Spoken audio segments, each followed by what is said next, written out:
Juan, vacílate esto. Resulta ser que el mundial pasó y nos dejaron cosas fantásticas. Vivimos una experiencia muy particular, la verdad, diferente a la que habíamos planificado, pero bueno, de esas cosas se trata. Pero hoy queremos recoger una de las cosas más fantásticas que nos dio el mundial para reflexionar sobre fútbol, sobre periodismo y sobre la vida misma, ¿vale? Así, ¿cómo te llamas tú? ¿Cómo te llamas tú? Yo soy John da Silva Arroyo, un snack que estoy en la playa y se me olvidó. Mi nombre es Juan Carlos Martínez, arroba Juan Sofá, y yo creo que en el episodio de hoy vamos a terminar de comprobar y de mostrar algo que siempre hemos dicho en cada episodio. De hecho, John, nosotros con este episodio estamos cerrando el proyecto de Vacílate el Fútbol.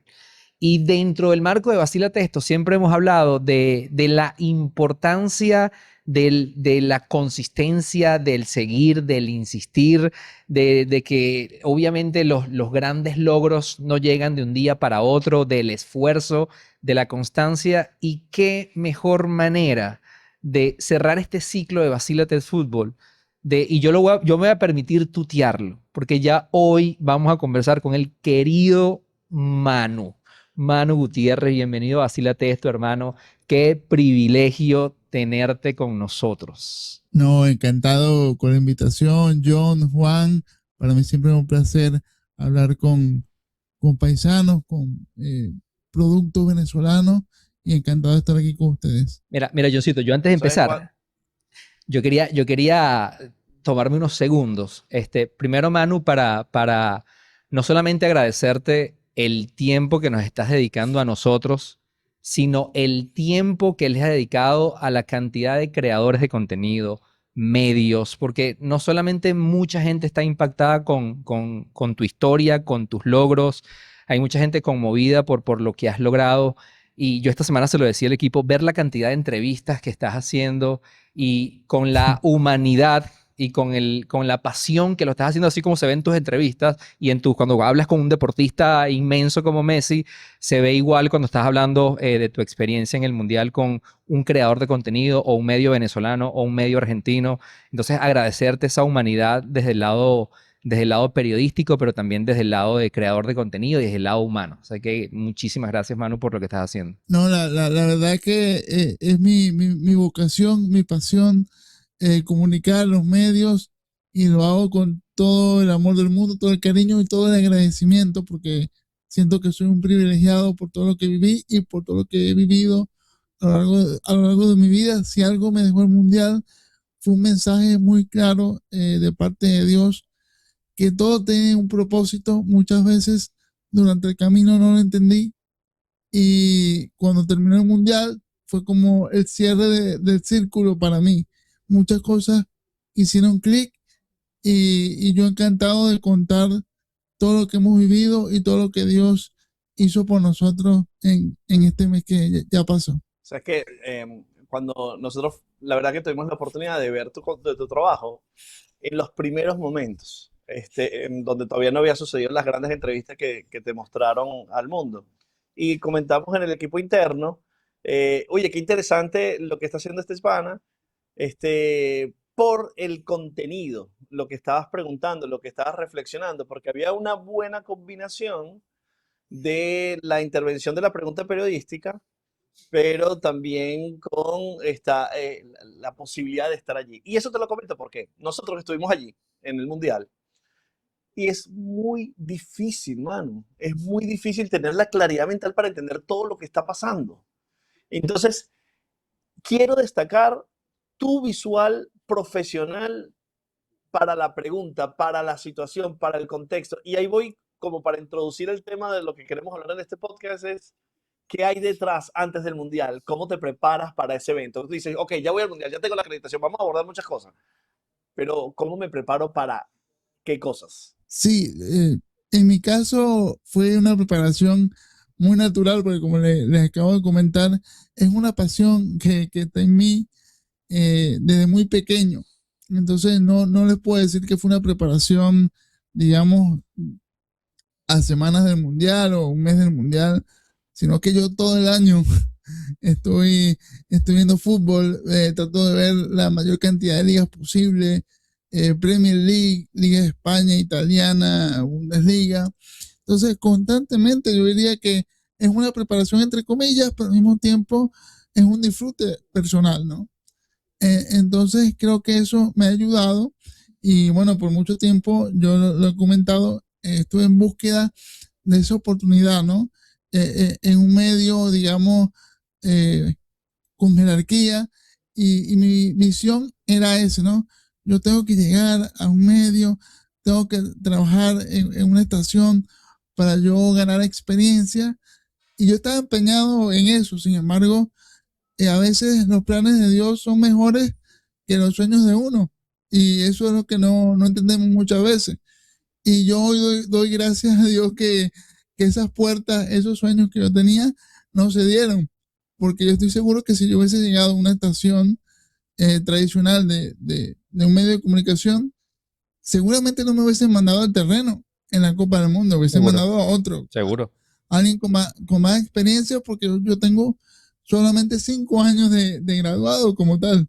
Si bien es cierto, estoy en los medios desde los 15 años, porque en mi ciudad unos amigos me invitaron a ser su productor en un programa deportivo, pero graduado como tal, tengo desde el febrero desde 2021, entonces no me iban a llevar al mundial, seguramente me hubiese quedado en la redacción o en las redes sociales de algún medio cubriendo el mundial, entonces yo obviamente entendí que Dios permitió eso para que yo con un medio independiente, con mi propio, digamos, redes sociales, yo cubriera la Copa del Mundo in situ, en zona mixta, 8 partidos, incluido la final del mundo.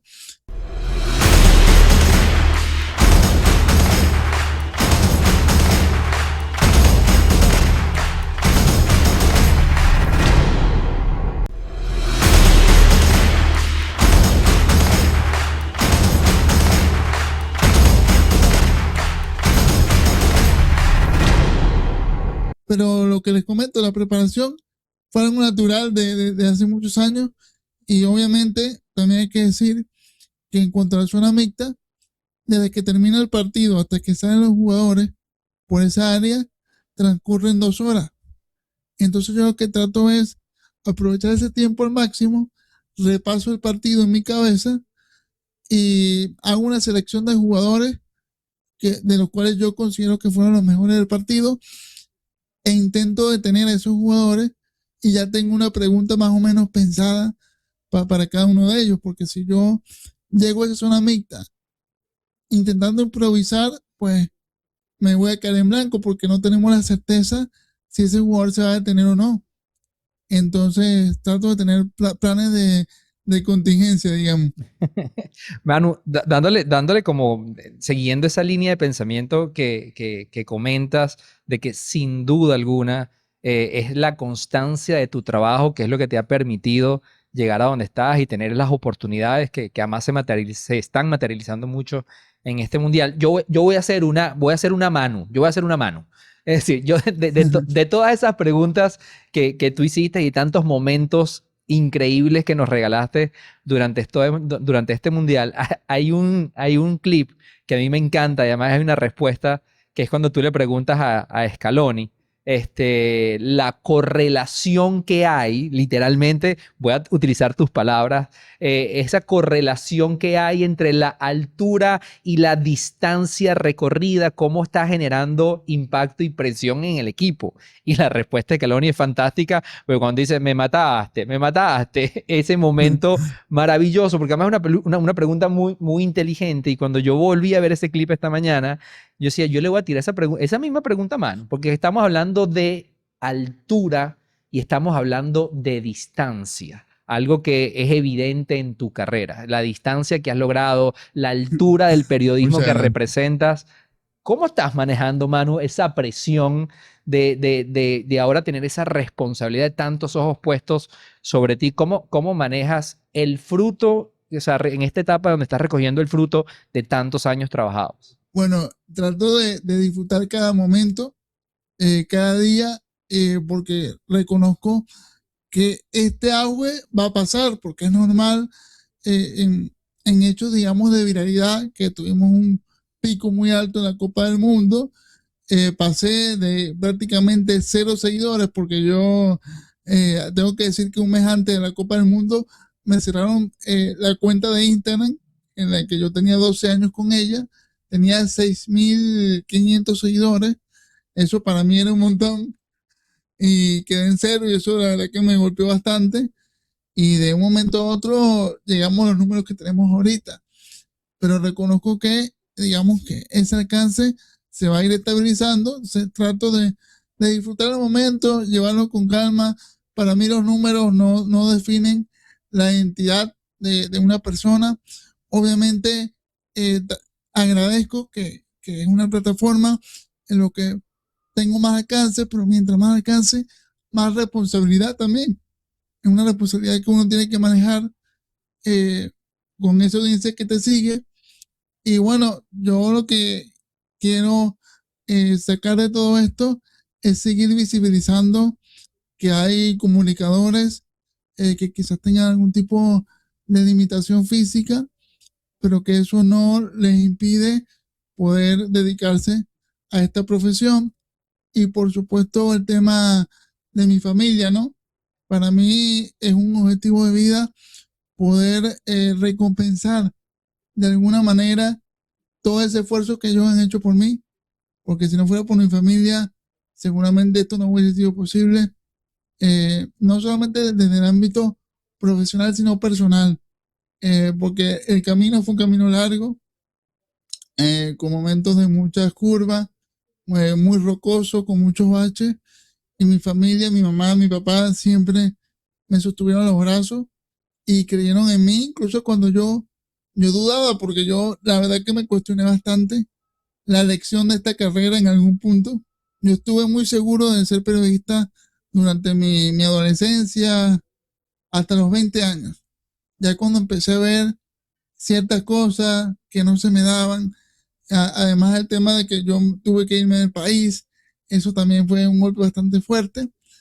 Eh, Así que eso me hizo cuestionar mucho, y si no fuera por mi familia, obviamente no estuviera aquí. Así que mi objetivo principal de todo esto es seguir haciendo periodismo, seguir visibilizando que habemos personas con condición, una limitación, que podemos dedicarnos a esto, y por supuesto también poder decir por fin que me estoy ganando la vida eh, a través de lo que yo estudié. ¿Por qué hablas en plural?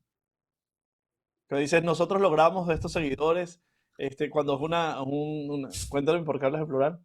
No, bueno, va relacionado a lo que acabo de comentar. Mi familia, o sea, el mérito de todo esto es familiar. Decir que esto lo hizo Manu solo sería mentir, sería una falacia. Mi padre es quien me firmó durante todo el mundial, es quien condujo el auto, y detrás de cámara lo que la gente no ve, que yo siempre le digo a mi papá, papá, si nosotros tuviésemos el presupuesto para hacer blogs de la cobertura y poder recopilar todo lo que nosotros hacemos tras cámaras, no tuviésemos estos números de seguidores, tuviésemos el triple. Y lo digo Claro. con humildad, pero es que es así, porque para mí lo más interesante de todo ocurría tras cámaras. O sea, para yo montarme en un avión es una odisea. Y mi papá es un hombre de 55 años, está fuerte, es un roble, y agradezco eso, pero mi padre me tiene que pasar de esta silla en la que yo estoy aquí a una silla que provee el aeropuerto, de esa silla me montan en el avión y después me tienen que pasar al asiento de la aeronave. Y teniendo en cuenta los pasillos que son reducidos, yo voy así para no golpearme los codos. Sin embargo, igual me golpeo los codos, las rodillas, y viajamos en clase súper económica. Escogíamos los asientos más atrás posible para ahorrar hasta el último centavo, Entonces era tremendo. Y todas esas cosas no están documentadas. Y por eso es que yo hablo en plural, porque sin mi papá esto no hubiese sido posible. Y obviamente mi mamá, que yo la he descrito como la capitana del equipo, pero es esa capitana que habla en el vestuario. No la ven en la cancha, ¿no? Pero en el vestuario ella es la que soporta el equipo. De hecho, no sé, Entiendo. John, no sé, Johncito, si lo has podido ver y también a la gente que nos está viendo. Ahí hay un clip también, Manu, que nos regalaste en estos días en una entrevista que estuviste, que vale la pena destacar y que habla mucho de ti como profesional y como persona. Porque, a ver, en este mundial tú pudiste conversar con grandes jugadores, grandes directores técnicos, y cuando te hacían esa pregunta de momentos que te dejó este mundial de gratificación, bueno, tú pudieras decir obviamente ese momento histórico donde, bueno, Messi se detiene a hablar contigo, pero tú destacas el momento donde la gente se acercaba a agradecer y abrazar a tu papá.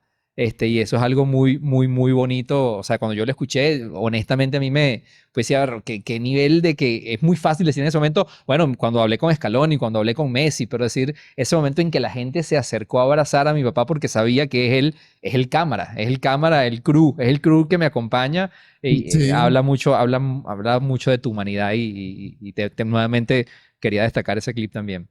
No, bueno, pero más allá de una humanidad, es que de verdad me impactó.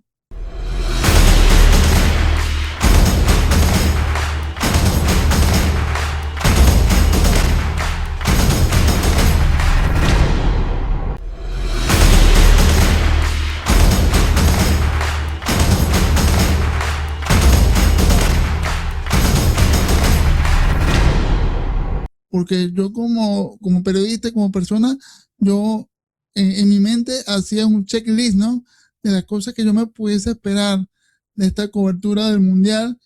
Y pues yo soñaba con entrar en zona mixta, entrevistar a uno que otros jugadores, pero honestamente mi ilusión, y les cuento, era seguir a la selección venezolana, obviamente, ¿no? A la Vinotinto.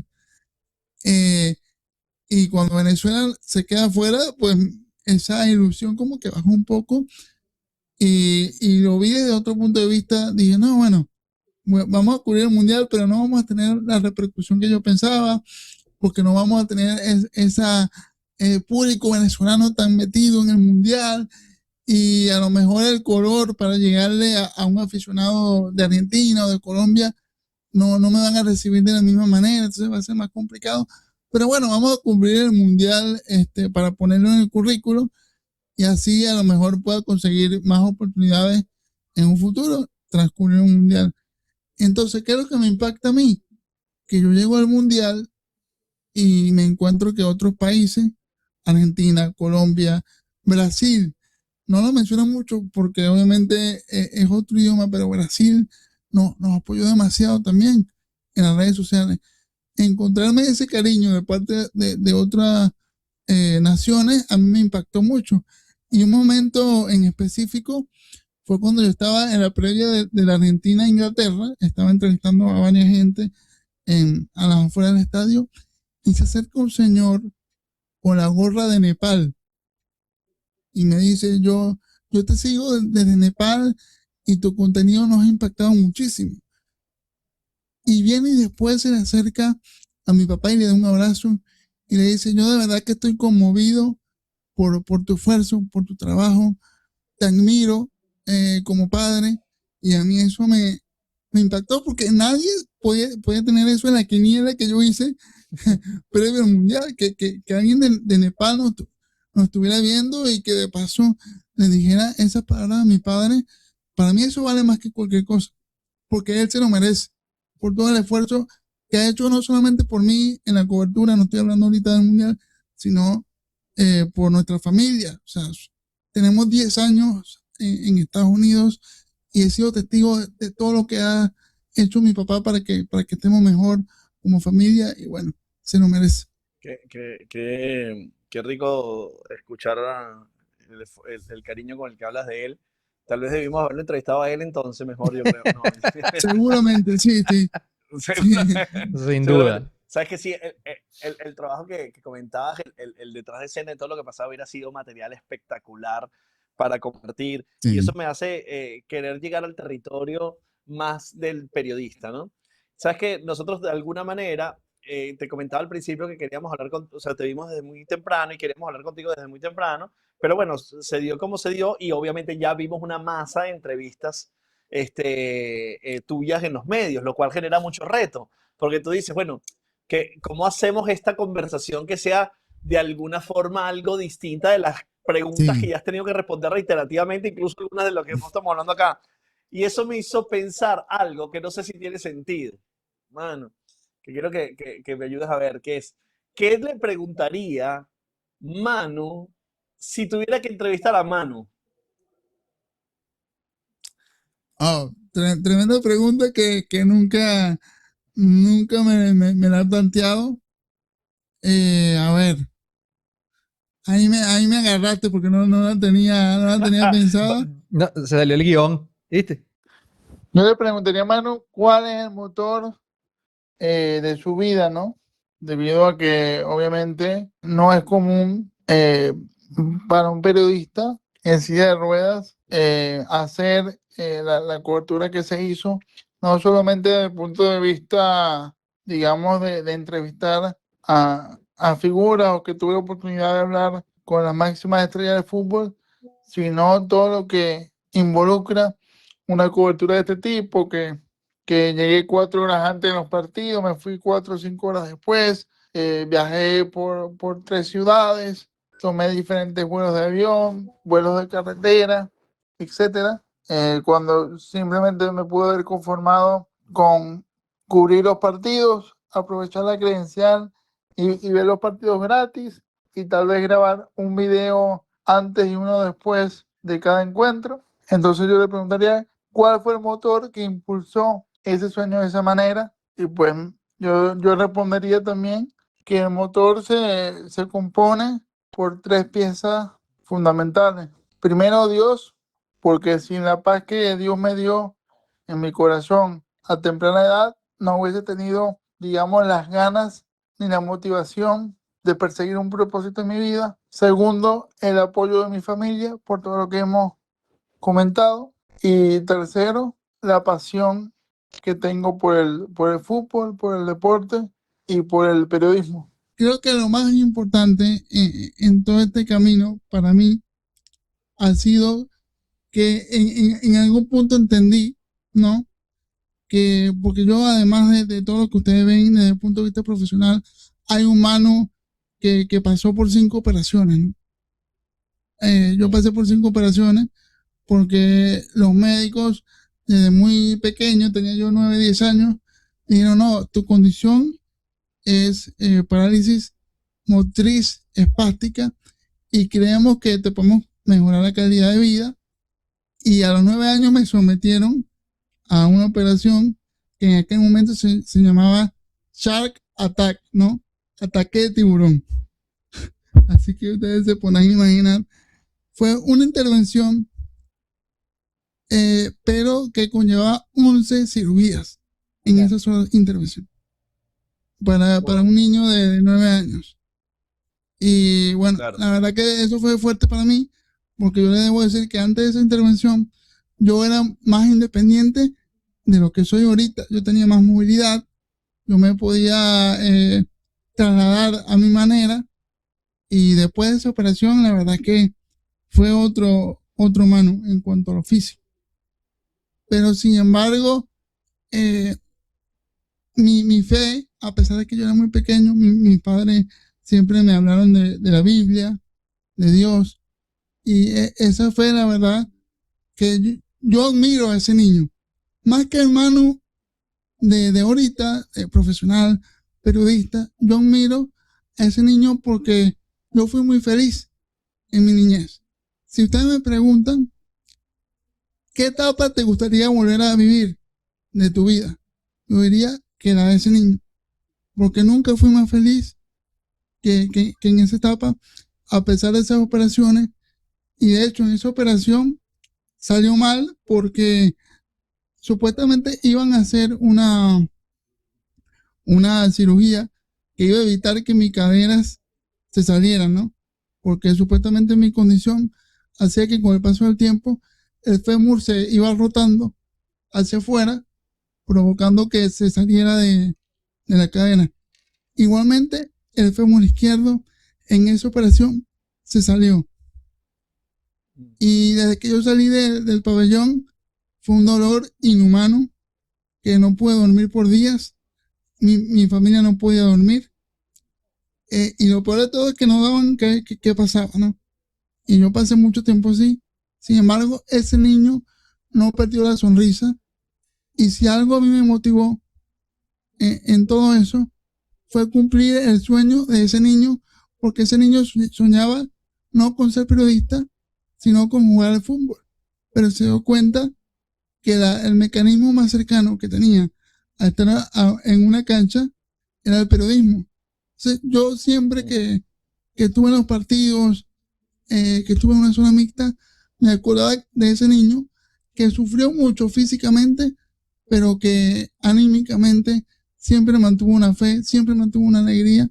Y ese fue uno de mis motores durante la Copa del Mundo. Y yo creo, Manu, que todo lo que comentas nuevamente es muy coherente porque te ha ido preparando para las experiencias que has vivido, que le acabas de vivir con el Mundial y sin duda alguna la cantidad de puertas que se te van a abrir post-Mundial. Pero yo no soy, yo personalmente sí no quiero dejar pasar la oportunidad porque uno también como creador de contenido y desde el podcast, uno siempre sueña con entrevistar a ciertas figuras que tienen mucha influencia en la vida de uno. En tu caso puede haber sido obviamente tu momento con Messi. En el caso de John, yo me atrevo a decir, no sé, tener el momento de sentarme a hablar con Cristiano Ronaldo. Y yo tengo mis 4 figuras que sí, ojalá yo tenga la oportunidad de entrevistar a algunas personas. Y yo recuerdo que hay una persona, Manu, que nosotros admiramos mucho en el mundo de la creación de contenidos, que es este streamer y creador de contenido español, Ibai. Ibai nosotros es algo que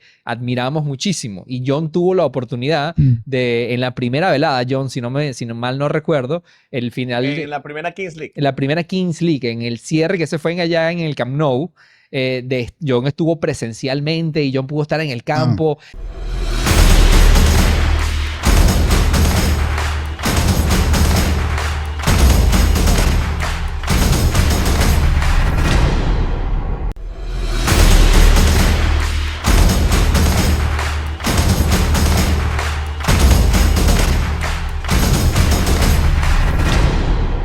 Y yo recuerdo que John tuvo la oportunidad además de acercarse a Ibai y lo hemos conversado tanto internamente como abiertamente. En ese momento los nervios te atacan muchísimo cuando te pones frente a esa persona que ha tenido mucha influencia y hasta puede ser que se te olvide prender la cámara. No le haces la pregunta que le querías hacer.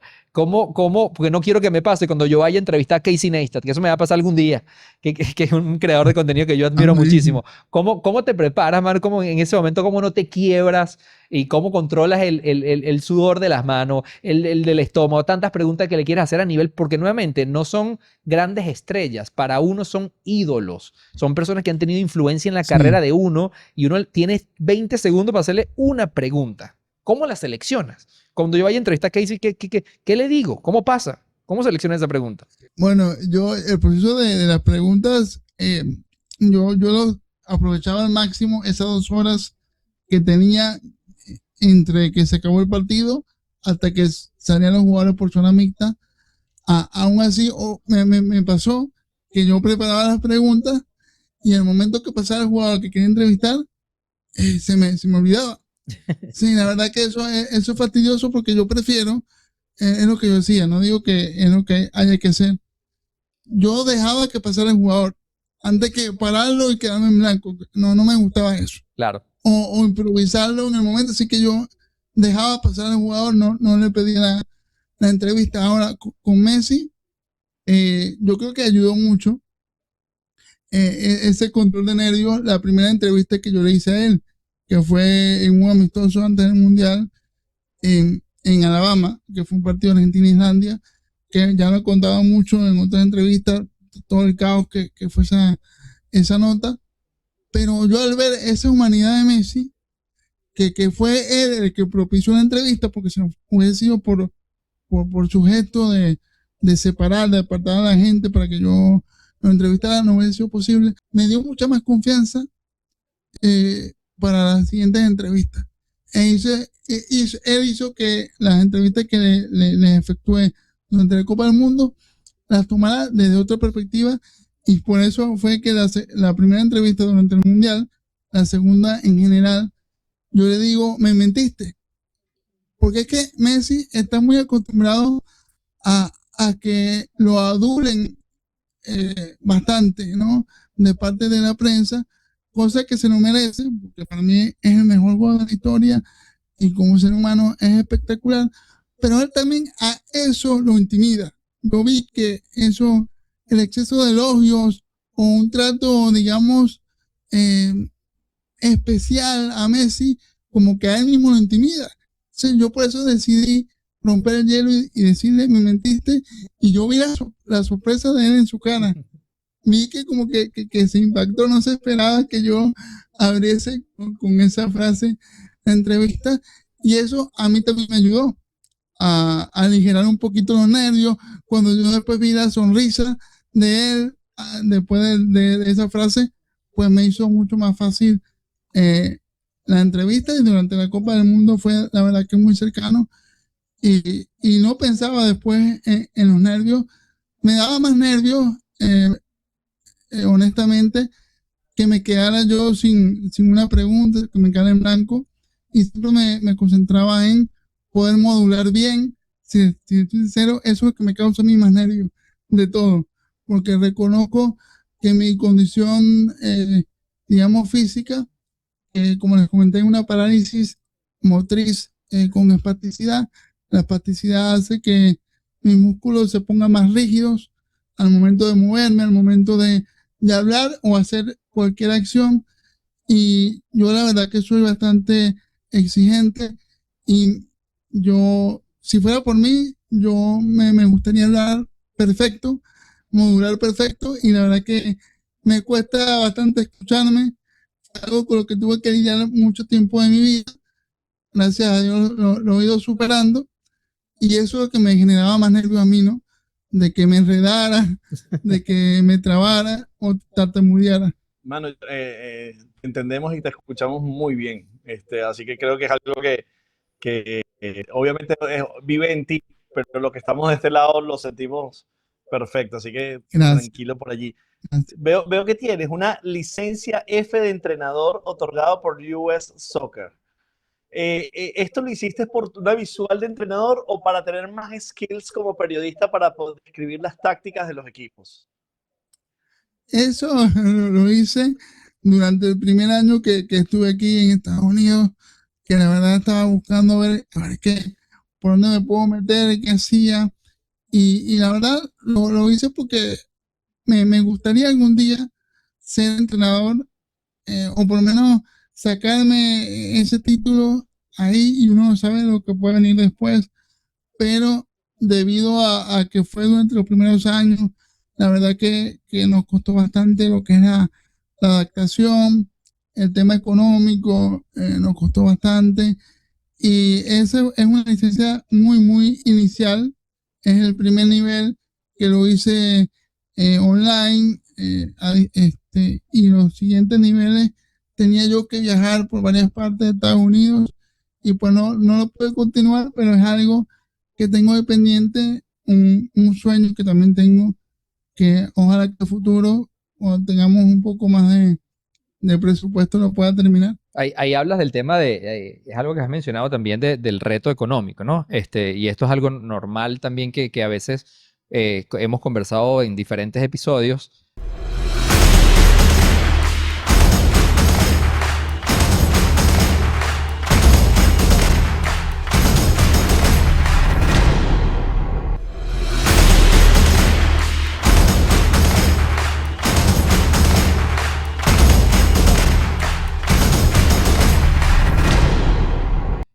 Que hay muchos creadores de contenido que a veces los números o el consumidor normal de contenido cree que porque un creador de contenido tiene un video de 2 millones de vistas o tiene 100.000 seguidores, ya eso te tiene el éxito económico garantizado. Y tú lo decías al principio, mano, decías, mira, yo cuando empecé tenía una cuenta de 6.000 personas, luego esa cuenta la cerraron y ahorita nada más en tu cuenta personal, estamos hablando que es una plataforma de más de 700.000 personas, que además, obviamente, en el momentum que está viviendo como creador y que te tiene en la cuenta, cada vez que publicas un video alcanza números increíbles. Y estoy seguro que un Manu que no solamente hizo la cobertura de este mundial, que estuvo en la Copa América del 2024, pero que además hace cobertura de la Liga Venezolana de Béisbol Profesional, de la Liga Fútbol aquí en Venezuela. Obviamente tienes muchos planes para eso, pero inmediatamente, Manu, ¿qué estás pensando o te genera algún tipo de ansiedad de decir, ok, ya desde el punto de vista de medio, ya los números, estamos hablando de unos números serios, de unos números duros, de unos números grandes, de unos números representativos, mm, que bueno, no quiero mencionar a ningún otro medio o ningún otro creador de contenido, pero se le para al lado a cualquiera. ¿Cómo estamos manejando esa planificación del Manu fanático del deporte, periodista, no solo ya ahora fuera del mundial, con esta plataforma que ya tienes construida por, bueno, tanto trabajo echándole un camión, pero bueno, viviendo tu momento de hype con el mundial? ¿Hacia dónde va esta plataforma? Sí, la verdad que has identificado muy bien la situación. Ahorita es lo que me genera más ansiedad, la verdad, porque más allá de la plataforma personal que tengo, como dijiste, 700.000, el medio en sí, MVP, ya pasó los 200.000. Y en Instagram es mucho más fácil que sigan a la persona que a la marca. Entonces, esos 200.000 en MVP, un medio independiente que no tiene, o sea, ha cubierto lo que yo he cubierto, la Copa América y el Mundial, más nada. Que haya crecido de tal manera 200.000, nada más la marca MVP, es algo que me genera ansiedad. Y yo, más allá de que yo crecí en esta era digital 2.0, con las redes sociales, yo soy alguien muy formado a lo tradicional, ¿no? Al periodismo, digamos, más de prensa, de radio, de televisión. Y no estoy como que muy dentro de cómo se manejan todo esto, el tema de los algoritmos, de las reglas, de las normas SEO, y todo eso. Entonces, me da un poco como que de ansiedad por aprovechar el momento para MVP y ordenar un poco todas las ideas. Y la verdad es que estoy en ese proceso de buscar asesoramiento de gente que sepa de redes sociales. Estoy en conversaciones, pero tampoco me quiero ir con la primera propuesta. Quiero escuchar bien varias de ellas, a ver cuál se encaja mejor. Y la verdad que ese tiempo me genera ansiedad, porque pienso que lo estoy perdiendo, pero al mismo tiempo, como te digo, no quiero entrar en desesperación e irme con algo que después yo me arrepienta. Entonces, sí, en este momento estoy trabajando con eso. Intentar ahí encontrar el medio entre más rápido, pero no caer en ansiedad. Con el reto de la necesidad de la monetización. Claro, eso es otra cosa que mencionó, el tema de la monetización en redes, para mí es un mito. Lo digo, si tú no tienes marcas detrás, no vas a generar prácticamente nada, porque de hecho yo, por la única red que monetizaba era con TikTok, que tenemos ahí casi 300.000 seguidores en TikTok. Sin embargo, me encontré que en el medio del mundial me sacaron del programa de creadores, porque supuestamente estaba subiendo contenido no original, con todo lo que hemos subido ahí, siempre, desde que lo creé, ni siquiera cuando teníamos 0 seguidores, yo he subido contenido de highlights, de videos de otras cuentas, nada.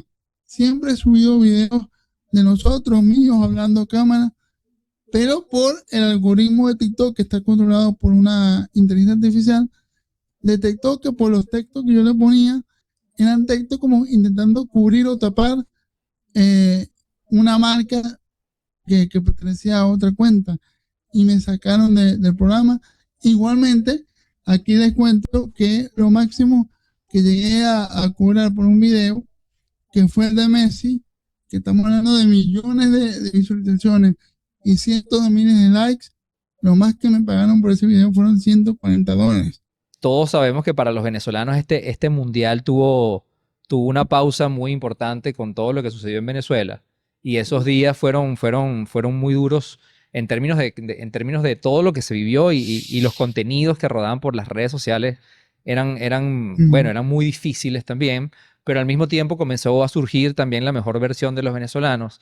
Y si bien, Manu, tú en ese momento estabas haciendo tu chamba, estabas haciendo tu trabajo, de alguna manera estabas evidenciando lo que todos los venezolanos necesitábamos reconfirmar, que es ese símbolo de resiliencia, de echar para adelante, de que a pesar de las dificultades hay que seguir avanzando, hay que reconstruir y tú haciendo tu trabajo en el mundial. Nosotros como venezolanos tuvimos que hacer una pausa, nosotros como profesionales tuvimos que regresarnos, pero mucho de tu contenido ayudó muchísimo también a alimentarnos de esperanza y de mucha fe, como lo comentaste varias veces, en este proceso tan difícil que nos tocó, pero quería también agradecerte, porque fue uno de los primeros contenidos además que me empezó a salir, que uno respiraba y decía, mira, quiero ver más contenido de este. Así que gracias, mano, nuevamente por tu tiempo y por lo que nos diste y nos seguirás dando. No, gracias a ti por esa palabra, y la verdad es que a mí me costó muchísimo. En ese momento yo recuerdo que estaba viendo Brasil-Escocia y empecé a recibir los primeros reportes e inmediatamente yo paralicé todo. Detuve todo y me puse a analizar si continuaba o no la cobertura. La gente me empezó a decir desde Venezuela que no, que como yo iba a detener la cobertura, que eran compromisos que yo ya había tenido.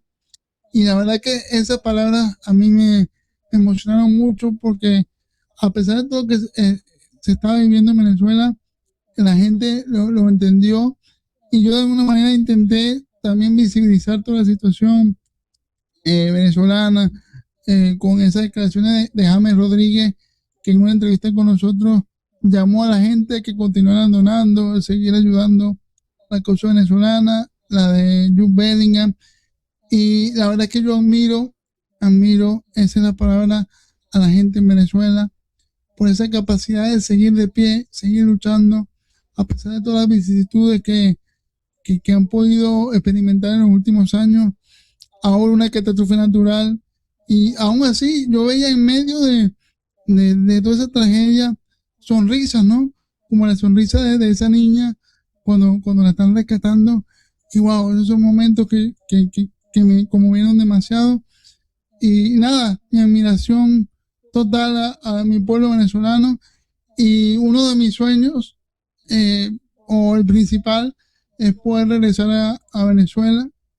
Ya tengo 10 años fuera y siempre he dicho que eso ha sido lo que más me ha costado, ¿no?